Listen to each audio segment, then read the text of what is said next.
Buenas noches, hermanos y hermanas. Bienvenidos a su Ministerio de Acción Positiva. Hoy tendremos un estudio de un nuevo libro, el libro de Ezequiel, y esperamos que lo disfruten y vamos a a introducir este programa con la oración de apertura.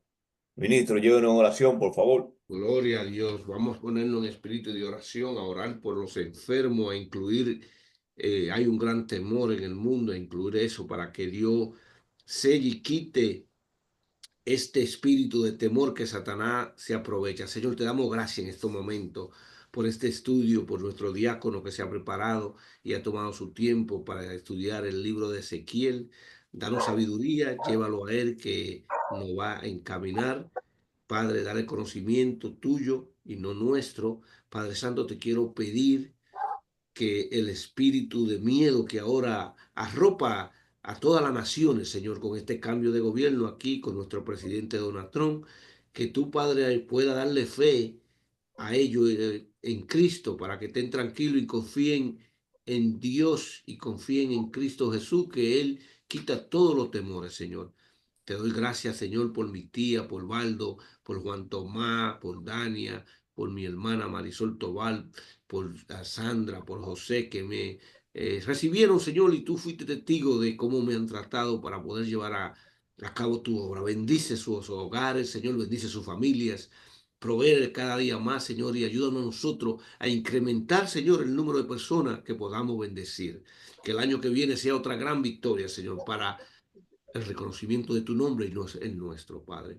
Te damos las gracias, te pedimos que en este estudio tú mores con nosotros en el nombre de Jesús. Amén. Amén. Amén, Amén, amén. amén. Gloria a Bienvenido, Dios. bienvenido a este estudio y hemos escogido un libro un poco difícil, pero gracias al Señor y nos va a dar la sabiduría para que eh, entendamos los conceptos de este libro.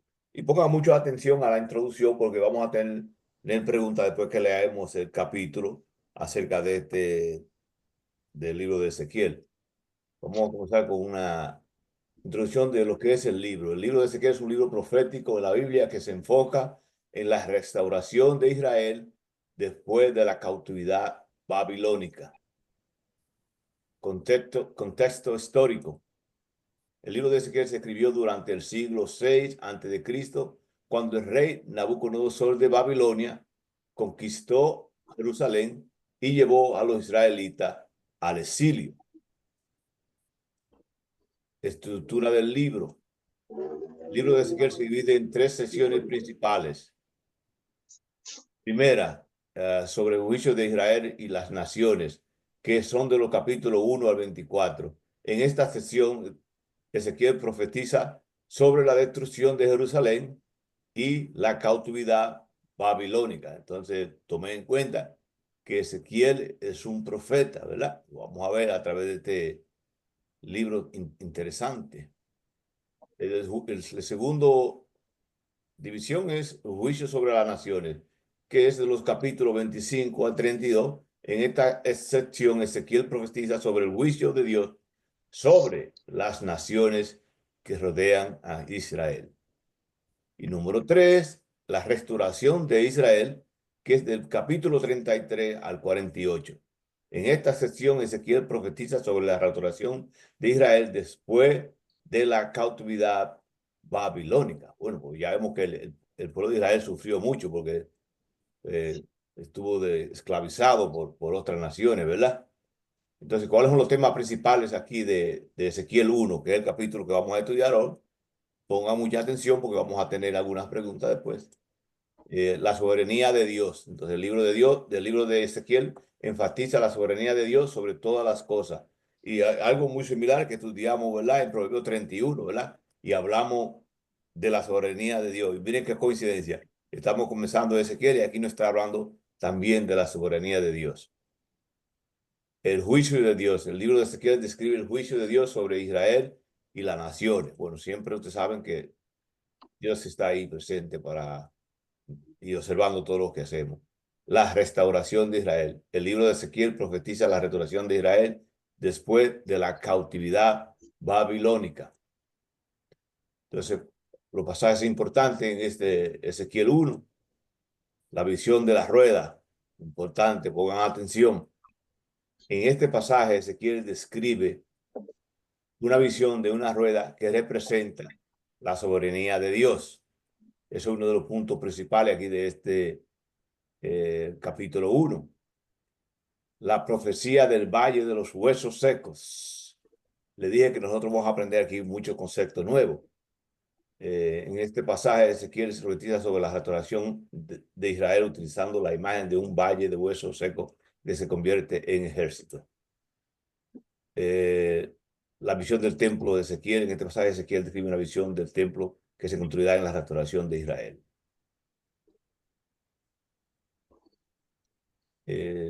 Introducción de Ezequiel 1. El contexto histórico de Ezequiel 1 se escribió durante el siglo VI a.C., cuando el rey Nabucodonosor de Babilonia conquistó a Jerusalén y llevó a los israelitas al exilio. Ezequiel era ¿qué? Un sacerdote y profeta que se encontraba entre los exiliados en Babilonia. Yeah. En Ezequiel 1, la visión de la rueda, recuerden que hablamos de eso que es importante en este capítulo. En Ezequiel 1, el profeta describe una visión que tuvo en la que vio una rueda en el cielo, ¿verdad? Estamos hablando aquí de quién es el profeta aquí, Ezequiel, ¿verdad? Ezequiel. La rueda estaba rodeada de una nube y un fuego que brillaba intensamente. En el centro de la rueda había 4 seres vivientes con 4 alas, cada uno que representaban a los querubines. Entonces, cuando le hagamos esto, vamos a revisar esto. Otro punto importante aquí, dice los 4 seres vivientes. Los 4 seres vivientes eran criaturas majestuosas y poderosas, que tenían la capacidad de moverse en cualquier dirección sin girar. Cada uno de ellos tenía 4 alas que representaban la protección y la misericordia de Dios. Por algo me dijo el ministro que este capítulo, este libro es bien complicado, ¿verdad? Y bien profundo. La rueda y la presencia de Dios. La rueda de Ezequiel, que Ezequiel vio en su visión, representa la presencia de Dios en la tierra. La rueda era un símbolo de la soberanía y el poder de Dios que puede moverse en cualquier dirección y está presente en todas partes. Entonces, ahora vamos a proceder a la lectura, ¿verdad? De, de este capítulo, porque es importante que nosotros tengamos, aunque sea un conocimiento superficial de esto. Vamos, ministro, usted puede leer los primeros, léase los primeros 7 versículos. Ok, vamos a buscarlo acá. Claro que sí. Para darle lectura. Y si quieren pueden tomar nota para que vayan preparándose. Ajá. Ezequiel 1.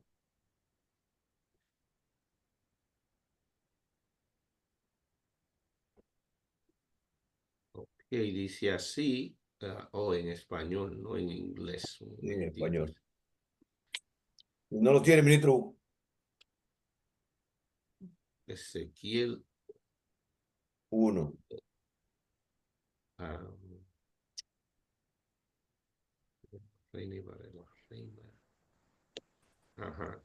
Ya lo tengo, ya lo tengo. Aquí voy. Dice así, del 1 al 8. Aconteció en el año 30, en el mes cuarto, a los 5 días del mes, que estando yo en el medio de los cautivos junto al río Quebrar, los cielos se abrieron y vi visiones de Dios. En el quinto año de la deportación del rey Joaquín, a los 5 días del mes, vino palabra de Jehová al sacerdote Ezequiel, hijo de Bausil, en la tierra de los Caldeos, junto al río Quebar. Vino allí sobre él la mano de Jehová. Y miré, y he aquí venía del norte un viento tempestuoso y una gran nube con un fuego envolvente, y alrededor de él un resplandor, y en medio del fuego algo que parecía como bronce refulgente, y en medio de ella la figura de 4 seres vivientes. Y esta era su aparición. Había en ellos semejanza de hombres.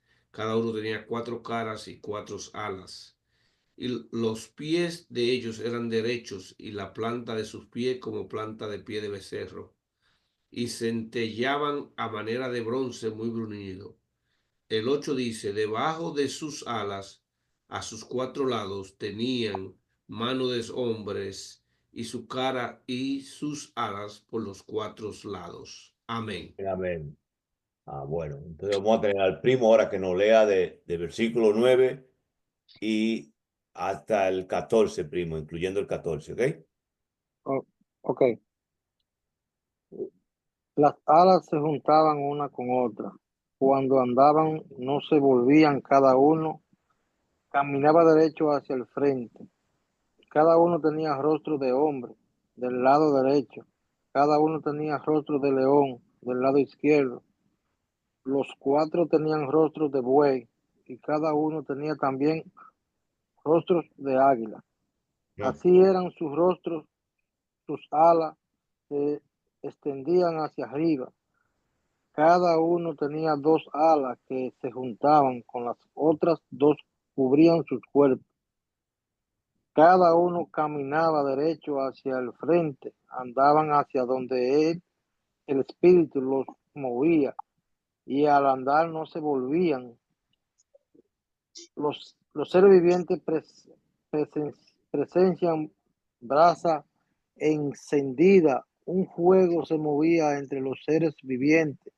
Ese fuego resplandecía y emitía relámpagos. El 14 dice, los seres vivientes corrían y volvían a la semejanza de relámpagos. El 15, mientras yo miraba a los seres vivientes, vi una rueda sobre la tierra junto a cada ser viviente, una por cada rostro. Y 16, las ruedas resplandecían con el fulgor del crisólito. Las 4 tenían la misma forma y parecía como si una rueda estuviera dentro de la otra. 17. Podían moverse en cualquier de las 4 direcciones y cuando andaban no se movían, no volvían. 18. Sus llantas eran altas y espantosas, llenas de ojos alrededor en las manos, en las 4 ruedas.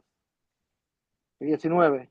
Cuando los seres vivientes andaban, las ruedas andaban junto a ellos, y cuando los seres vivientes se levantaban del suelo, las ruedas se levantaban. Y 20. Hacia donde iba el espíritu iban ellos, y las ruedas se levantaban con ellos, porque el espíritu de los seres vivientes estaban también en las ruedas. Hasta ahí, primo más. Sí, está bien, está bien, está bien, sí. Amén. Entonces vamos a tener entonces que a tía Neti, tía, usted léanos, no, léanos del 20, incluyendo el 22, incluyendo el, 22, incluyendo el 20, 20, incluyendo el 20. sí, haga 20, 21, 22 y 23, tía. Ajá. Entonces, el 20 dice así: los seres iban a donde el espíritu quería, y las ruedas también iban allá, porque el espíritu que estaba en los seres estaban también en las ruedas. Cuando ellos se avanzaban, estas avanzaban. Cuando se detenían estas. Cuando se elevaban desde la tierra, la cuerda igual se elevaban, porque el espíritu del ser estaba también en cada una de las ruedas. Dice el 22. Por encima de los seres se veían unas como plataforma de cristal resplandecientes. Bajo las plataformas sus alas se seguían paralela unas a otras. Amén. Me dijiste que incluiría el 23. Sí, sí, sí, está bien, tía. Entonces vamos a tener que Daisy nos lea entonces del 24, incluyendo el 28, Daisy. Ok. El 24 dice, y oí el sonido de sus alas cuando andaban, como sonido de muchas aguas, como la voz del Omnipotente, como ruido de muchedumbre, como el ruido de un ejército. Cuando se paraban, bajaban sus alas. Y cuando se paraban y bajaban sus alas, se oía una voz de arriba de la expansión que había sobre sus cabezas. Y sobre la expansión que había sobre sus cabezas, se veía la figura de un trono que parecía de piedra de zafiro, y sobre la figura del trono había una semejanza que parecía el de un hombre sentado sobre él. Y vi apariencia como de bronce refulgente, como apariencia de fuego dentro de ella, en derredor, desde el aspecto de sus lomos para arriba, y desde sus lomos para abajo, vi que parecía como fuego, y que tenía resplandor alrededor como parece el arco iris que está en la nube del día de que llueve. Así era el parecer de resplandor alrededor. Esta fue la visión de la semejanza de la gloria de Jehová, y cuando yo la vi, me postré sobre mi rostro y oí la voz de uno que hablaba. Yeah. Amén. Sí. Ministro, si usted nos podría dar una pequeña introducción de este capítulo, como usted dijo, es bien profundo, antes de entrar entre el desarrollo de la pregunta que tenemos, para que usted más o menos nos dé una visión general de lo que estamos viendo aquí. Ok, claro que sí. Bueno, como usted ya mencionó, ellos son capturados en el año 586 antes de Cristo por el rey Nabucodonosor, y en este exilio, ¿verdad? Se llevan a Ezequiel, que es, como usted había dicho, un sacerdote.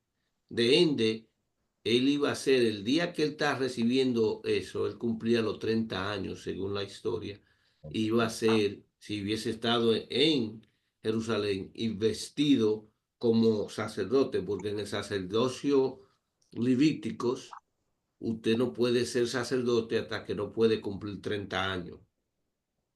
Otras cosas que la gente desconoce es que en el sacerdocio de Dios bíblico, los sacerdotes tienen que estar casados, no pueden ser solteros. Entonces, pero aquí se encuentra él recibe esta gran profecía de la omnipotencia de Dios y el juicio venidero que le viene a Israel, a las naciones y el futuro del mundo. Entonces, es un poquito, si una persona que lee este libro puede asustarse, pero en esencia lo que está hablando aquí Dios es de los querubines de él. Hay referencia a los 7 espíritus de Dios, que son algunos como el espíritu del temor a Dios, el espíritu a nuestro Señor, el espíritu del Espíritu Santo, el espíritu de benevolencia, los 7 espíritus de Dios que hablan en alguna. Entonces, para entender un poco más, uno se va al capítulo 10 de Ezequiel, que habla de los querubines, y a Revelación, capítulo 1, de versículo 4 en adelante, si no me falla la mente. Y eso ayuda a dar un poquito de comprensión también. Isaías 11 nos da un entendimiento de algo que está aquí, pero es un poquito complicado. Esto no es sencillamente leerlo, esto hay que estudiarlo, orarle a Dios para que le dé entendimiento. Eso no es como un libro de proverbios que simple y llanamente describe las cosas comunes que enfrentamos a diario. Aquí está hablando de algo profundo en una visión que Dios le da al profeta Ezequiel.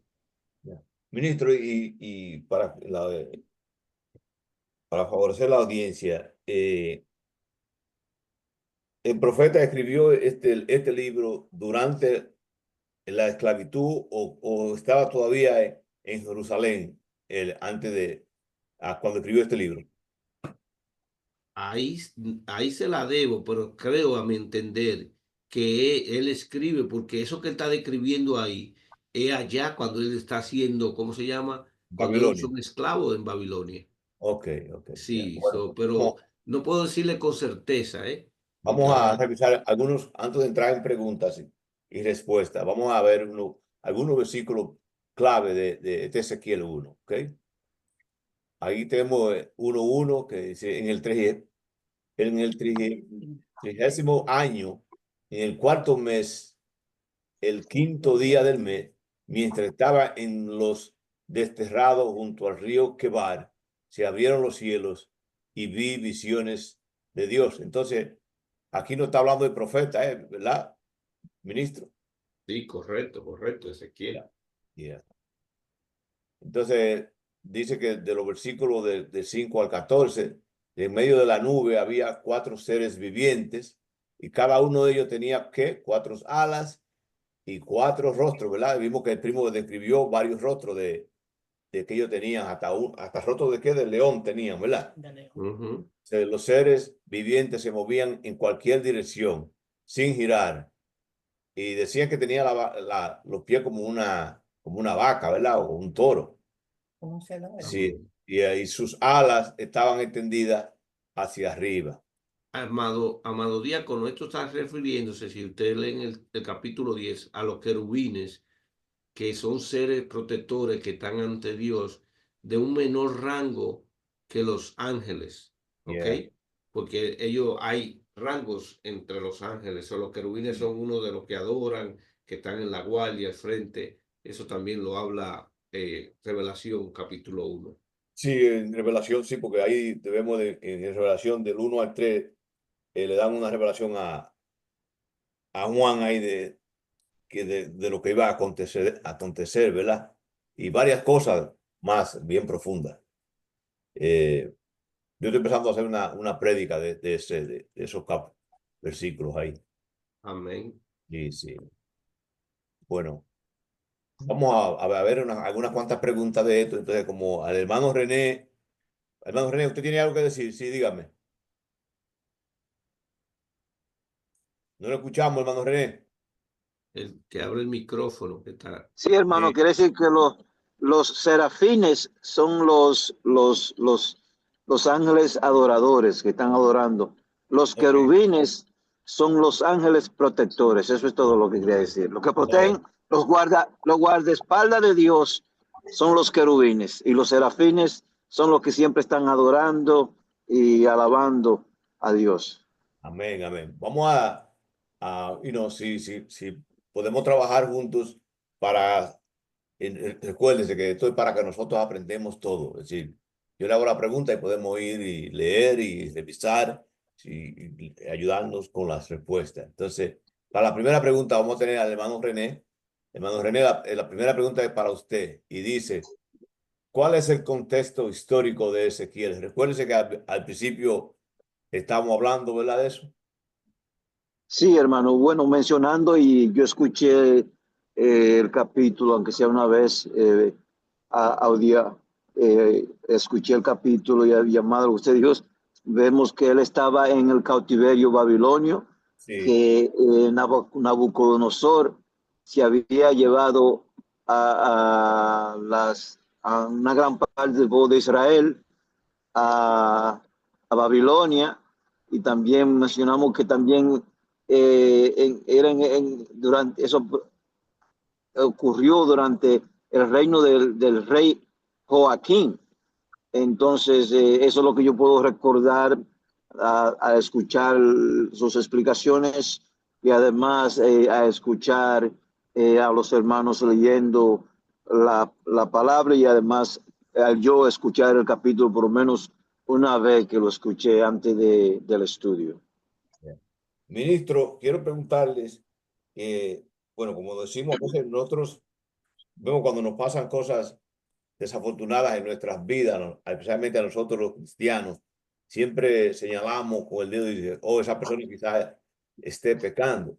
Entonces, la pregunta que tengo para usted, ministro, es, ¿cómo explicar que el pueblo de Dios sea conquistado y sometido a la esclavitud, siendo el pueblo escogido de Dios? Entonces, si usted puede dar una pequeña explicación, porque yo sé que algunos de los hermanos se están preguntando eso. Muy sencillo, muy sencillo. La misma palabra explica que Dios le mandaba, especialmente a este rey, le dio directrices que no negociara, que iba a fallar, que él iba a ser invadido y que iba a ser vencido. Y él no escuchó. las directrices de Dios, como nosotros, por ejemplo, ¿verdad? Yo estoy hablando con un joven que es un hombre muy dadivoso, pero tiene un juego de azar inmenso. Y este muchacho tiene un corazón, es increíble cómo trabajan las cosas. Él tiene un corazón dado a Dios para darle la caridad, pero tiene una atadura de que está en el juego de azar. Entonces, si él gana en el juego de azar, ha ganado mucho, se ganó $270,000 una vez, pero sabemos la persona entendida que el juego lo que te va a terminar es llevar a la pobreza. Yo de ende le dije a este joven, el cual vamos a incluir después en la lista de oración de la iglesia, que iba a orar para que él pudiera, y estoy orando, soltar esta atadura, porque si no, Satanás lo va a llevar a la pobreza. Entonces, ¿qué quiero dejar dicho? ¿Cómo se compara esto con el pueblo de Israel? El pueblo de Israel no escuchaba las directrices de Dios, que dejara de adorar imágenes, que adorara a Dios solamente, que no quemaras en la montaña alta, adorando, haciendo ofrenda a dioses paganos. Oprimiendo a veces al prójimo, porque el que tenía dinero, si usted se acuerda, leímos cuando Nehemías viene que ellos oprimían a la propia gente de ellos. Entonces, un montón de pecados. Entonces, lo que pasa es que el pecado siempre te va a llevar a la destrucción. Y es igual en nuestra vida. Ahora, ¿por qué sufre un hombre como Job? Quizá podría ser la pregunta. ¿Por qué sufre un hombre como Job? Bueno, ahí pasó algo diferente. Ahí estaba siendo probada la fe del hombre, que Satanás le había dicho a Dios que no podía ser fiel, y, eh, y la reverencia hacia Dios. Entonces, ese era otro caso particular. Puede ser que un hombre que sea santo sufra, pero sabemos que eso no puede ser para siempre, que Dios no va a liberar. Entonces, la gente que andamos con Cristo sufrimos también, pero sufrimos en una diferente manera porque sufrimos con Cristo. Él nos ayuda a levantar la carga. Esa es la gran diferencia. Entonces, Pero, ministro, entonces, basado en eso, sabemos que eso ocurrió cuando el rey Joaquín, ¿verdad? Pero que, y fue, dice que fue uno de los reyes más jóvenes, porque según dice la historia, él tenía 18 años, entonces quizá la inexperiencia lo llevó a eso, a que ellos cayeran en manos de rey Nabucodonosor y la esclavitud. era un pecado colectivo de la nación, porque lo que Okay. pasa es que Dios, cuando lidia con Israel, lidia individualmente con el individuo, pero también es su pueblo escogido. Entonces la nación a veces, por ejemplo, es un sacerdote Ezequiel que está Sí, siendo llevado a la esclavitud, al exilio. sí, Quizá él era fiel porque Dios le estaba hablando a él, pero sin embargo él es parte de lo que está haciendo la nación. No sé si me comprende. Ahora sí, mismo, hay en los Estados Unidos, están deportando a mucha gente y a los inmigrantes, ¿verdad? Yo mismo, aunque soy un inmigrante, comparto cierta parte de esa inquietud que tiene el gobierno, porque no puede haber, un gobierno tiene que haber, ¿cómo se llama? orden, Respeto, tiene que haber dirección. Pero yo le sí. decía en forma de juego a mi hijo mayor que ahora yo nunca salgo sin la placa de la policía, en caso que venga la migración y me lleve, para identificarme de Así una vez, es. como, porque nadie sabe. No. Sí, pues. Entonces, hay que tener cuidado. Entonces, a veces nos vemos afectados por lo que está pasando en la nación sin nosotros tener nada que ver a que somos servidores de Cristo. Pero Dios nos asegura que vamos a ser victoriosos al final. Ya, bueno, el contexto histórico de Ezequiel, le voy a dar una pequeña, una corta respuesta. Dice Ezequiel 1 se escribió durante el siglo VI antes de Cristo, cuando el rey Nabucodonosor de Babilonia conquistó a Jerusalén y llevó a los israelitas al exilio. Primo Valdo, la segunda pregunta es para usted. ¿Qué visión tuvo Ezequiel en Ezequiel 1? Dígame. El profeta, ¿qué visión tuvo? ¿Ustedes se acuerdan? Si te quiere podemos leer un poco, ¿verdad? Porque cuando decimos leer el capítulo vimos que él tuvo una visión. ¿De qué fue la visión que tuvo? Dígame. Bueno, Búsquelo ahí, primo, búsquelo. No hay ningún problema. Ezequiel, la visión. Eh, Yo creo que comienza en el dice, versículo 3, primo. ¿Ok? dice que vio un viento. Él vio un viento tempestuoso, vea que sí, que venía del norte, vea, Sí, dice así, una gran nube, es decir, con fuego envolviente, sí. rodeado de un resplandor, y en medio del fuego algo que parecía bronce refulgente, ¿Y el 5? en medio de una semejanza de 4 seres vivientes con aspectos humanos. Entonces, cada uno tenía 4 rostros, otro de ala, Exactamente. de becerro, Ujú. sí, ¿sabes de qué? De becerro, sí, dice aquí, sí. Sí. Ya usted sabe. Y rostro de alas, y bueno, eso es Ya. lo, bueno, Sí, entonces ok. Ezequiel tuvo una visión de una rueda en el cielo rodeada de una nube y un fuego que brillaba intensamente. En el centro de la rueda había 4 seres vivientes, Ujú. 4 alas y cada uno tenía, ¿qué? 4 caras, ¿verdad? Tía, vamos a tener una pregunta para usted, tía. Recuerde que Ujú. pueden buscarla en el libro ahí de Ezequiel número 1. Tía dice, ¿qué representan los 4 seres vivientes en Ezequiel? Bueno, eh, dice que los 4 seres que tenían, ¿verdad? Aspecto humano, pero la cara derecha de sus cuerpos era como cara de león y su cara izquierda como cara de toro.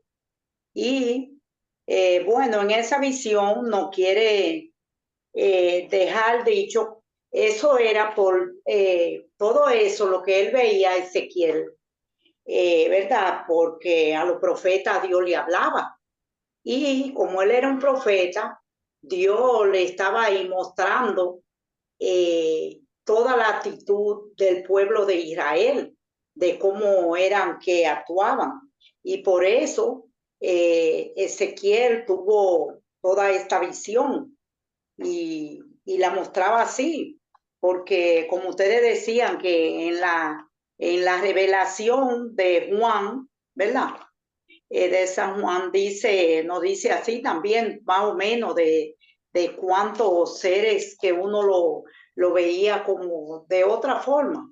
Diríamos que nosotros, en la vida actual de nosotros, en la vida moderna, diríamos que eran como robots, que ellos lo miraban. Nosotros diríamos así. Entonces, Ezequiel, como era un profeta y, ¿verdad? Y además era un sacerdote, él podía tener ese encuentro de Dios de frente a frente y le hablaba así al pueblo de Israel. Es cuanto, expliquen más. Entonces, una corta respuesta dice que los 4 seres vivientes representaban a los querubines, que son Y a criaturas los serafines.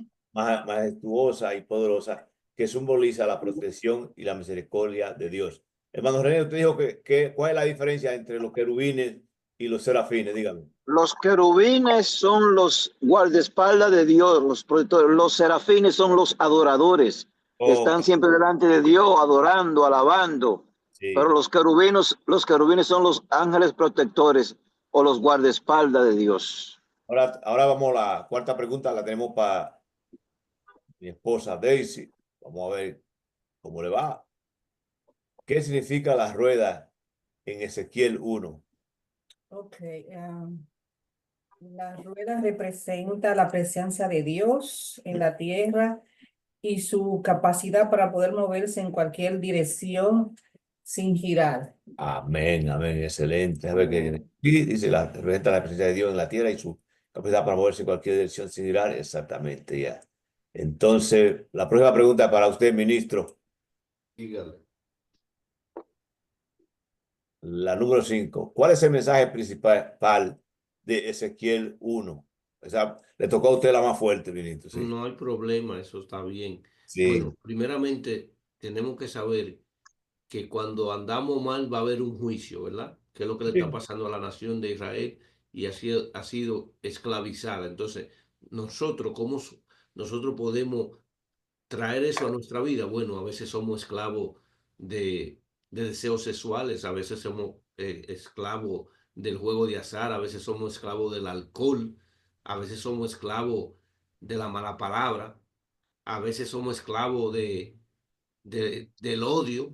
Yo hablaba en mi prédica, en el sermón, que me sorprende cómo, a pesar de que hay hermanos cristianos, se expresan a veces de una forma tan despectiva hacia los haitianos que están en la nación dominicana. Entonces yo en una de mis obras misioneras pasé por un pueblo haitiano y se me rompió el corazón porque esas personas no viven bien, esas personas están sufriendo y al fin y al cabo, ¿qué es lo que quiere cada padre y cada madre? Poder alimentar a sus hijos. No importa de qué nación, lo que queremos es darle de comer a nuestros hijos. Lo que pasa es, con el odio que Satanás ha entrado en el mundo y las divisiones que hay, a veces se nos olvida que el amor de Cristo tiene que trascender eso, ¿eh? No podemos ver Sí. los haitianos como nuestros enemigos, sino como unos humanos que están sufriendo. Eso no quiere decir que vamos a permitir el libertinaje, sino que uno tiene que tener el amor de Dios. Entonces, tenemos que saber que al mismo tiempo Dios es soberano. Él va a hacer el juicio de nosotros, va a ser soberano y al final tenemos la esperanza de la victoria. En el caso de los cristianos, la resurrección eterna. Amén, amén. Bueno, aunque estos libros son bien diferentes, ¿verdad? Pero vemos que la Biblia está conectada, ¿verdad? Porque en Proverbios vimos en el último capítulo que dice eso mismo, que Dios es el centro, es soberano. Esta semana, el sábado pasado, estudiamos Isaías 46 y habla también de eso mismo, de la soberanía de Dios, que Dios es el centro del universo, de nosotros, ¿verdad? Y él es que va a influenciarnos, ¿no? Para que nosotros podamos escoger el buen camino. Bueno, hermano Amén. René, la próxima pregunta les toca a usted. No, no estamos avanzando en el tiempo. ¿Qué versículo de Ezequiel 1 describe la gloria de Dios? Ay, papá. Bueno, hermano, yo creo eso es al final, porque como yo no leí el capítulo, yo escuché el capítulo, Ese fue pero es el llegando versículo, al fin, el llegando versículo al 28. final. El versículo 28 describe la gloria de Dios como un arco iris que aparece en las nubes en un día de lluvia. ¡Wow!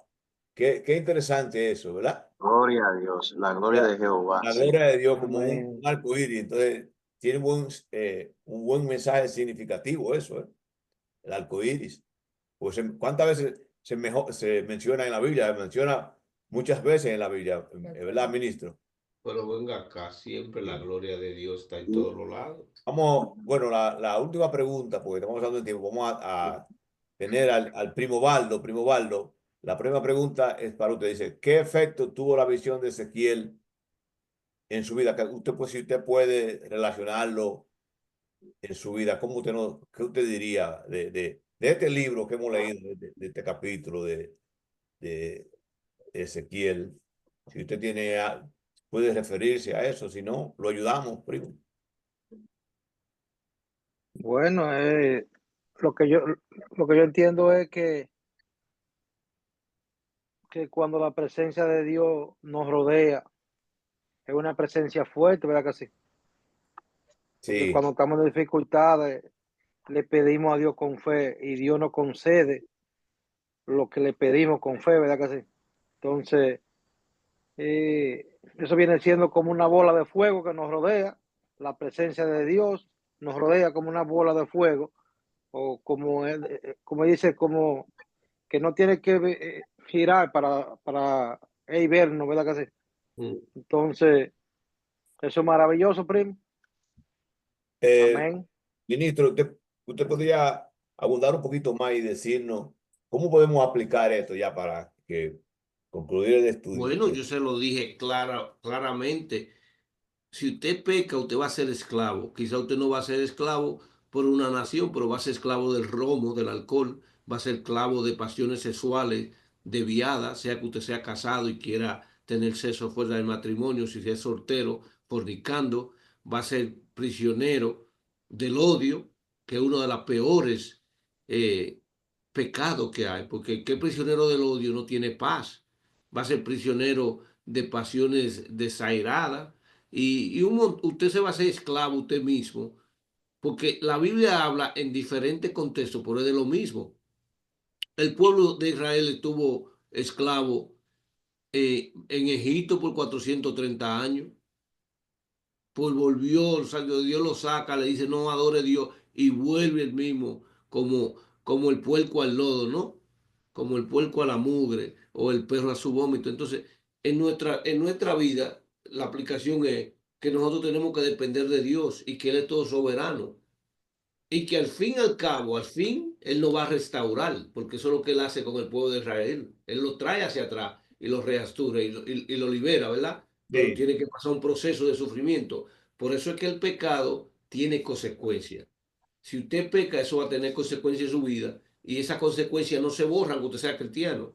Usted va a pasar la consecuencia. Ahora, como dije anteriormente, es más fácil para los cristianos porque la pasamos con Cristo. Sufrimos, pero Dios, Jesucristo hablando, dice, venid a mí todos los que están cansados, ¿verdad? Que yo cargado. lo haré descansar porque mi yugo es fácil o mi cruz es fácil de cargar. Entonces, pero ¿cuál es la cruz de Jesucristo? Bueno, la paz, el amor, el perdón. Es fácil de llevar cuando uno lo practica y así sucesivamente. Esa es la Entonces, aplicación real en nuestra vida que podemos aprender bueno, de algo tan ministro, complicado como eso para transformarlo y traerlo a nuestro tiempo y a nuestra vida. usted mencionó algo importante, porque como lo estaba diciendo, este rey Joaquín en esos tiempos, ¿verdad? Era un hombre muy joven y usted dijo que para ser un ministro en esos tiempos, usted 30 años, tenía que tener, ¿qué? 30 años. 30 años. 30 años. Entonces, por alguna razón, eso, ¿verdad? Y ustedes recuerden que, según los datos históricos, Jesucristo se fue bautizado Bautizó. alrededor de 30 años también, por ahí. 30 años tenía que ser, hermano, porque no se puede. Dios no rompe sus reglas. Las reglas están establecidas. Lo que rompemos las reglas somos nosotros. Siempre vuelvo al caso de uno de los mandamientos más grandes que hay en la Biblia, el sábado. Sin embargo, Sí, nosotros no queremos aceptarlo, nosotros queremos seguir el domingo. sí, Entonces, sea que por la tradición o lo que sea, pero la Biblia es clara que es el sábado. Y yo he amén. hablado con ministros, pastores, y ellos dicen, no, pero que yo voy a ir el domingo. A mí me dijo un pastor bautista que cuando estemos en el reino vamos a estar divididos. También digo, no, pues si es así. En el reino dice él que vamos a estar divididos, imagínense. Bueno, bueno, bueno. Entonces, Hermano René, sí, Sí, hermano, como usted dijo que el arcoíris es un símbolo, sabemos que después que yo creo que Noé salió del arca y en uno de los versículos Dios le dice que verá el arco iris y que será un símbolo entre yo y los hombres, nosotros seres humanos. Y otro símbolo que Dios dice en la Santa Biblia, que es el sábado, que es un símbolo entre Dios y los hombres. Y voy a leer el versículo 20 capítulo 20 de Ezequiel, aquí, versículo de 19 al 19 al 20, que dice lo siguiente: yo soy el Señor su Dios. Sigan mis decretos, obedezcan mis leyes y observen mis sábados como días consagrados a mí, como señal entre ustedes y yo, para amén, que reconozcan que yo soy el Señor su Dios. Amén. amén, gloria a amén. Dios. Ya, bueno, si algún comentario que tengan ustedes o alguna pregunta, si no, vamos Amén. a tener que el primo Baldo nos lleve en oración para concluir este estudio bíblico. Antes de la oración, hermano diácono, me gustaría felicitarlo porque este no es un libro sencillo, ¿eh? Este es un libro que toma Excelente. tiempo y hay que estudiarlo. Y me gustaría felicitarlo por su preparación y por escogerse el libro que usted lo hizo por sí mismo con la guía de Dios. Entonces, nada, vamos a seguir entendiendo y trayendo las enseñanzas, que es lo importante de aquí, la enseñanza que pasó en esos 3000 años atrás o 2000 y pico de años atrás.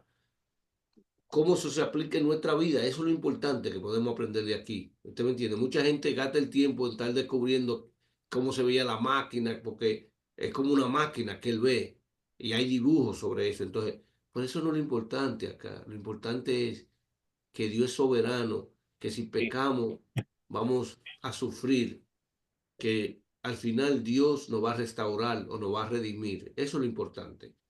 Vaya, hermano Waldo. Padre Celestial, te damos las gracias, Señor, por permitirnos estar en este estudio, Señor, y aprender de tu palabra, Padre Santo, Señor. Bendice cada una de las personas que estaba presente aquí, Señor. Ayúdanos a sacar, Señor, el demonio de adicción, Señor. Sí, Usted Señor. sabe, Señor Jesús, cada quien tiene algo que Sí, Señor. en su cuerpo que lo molesta, Señor Jesús. Sácalo, Señor, échalo fuera, Señor. Sí, Padre. Cúbrenos con tu poderosa sangre, Señor Jesús, Amén. y danos la paz y la paz y que necesitamos, y danos la sabiduría para enfrentar, Señor, todo lo que va a pasar, Señor, en este mundo, Señor. Bendícenos, protégenos, en el nombre poderoso de Jesús. Amén. Amén. Amén. Amén. Bendiciones. Bendiciones, Bendiciones. tía. Buenas Que Dios lo noches para bendiga todos. y feliz noche a todos. Feliz noche. Feliz Amén. noche, Amén. tía. Gloria a Dios. Feliz noche. Buenas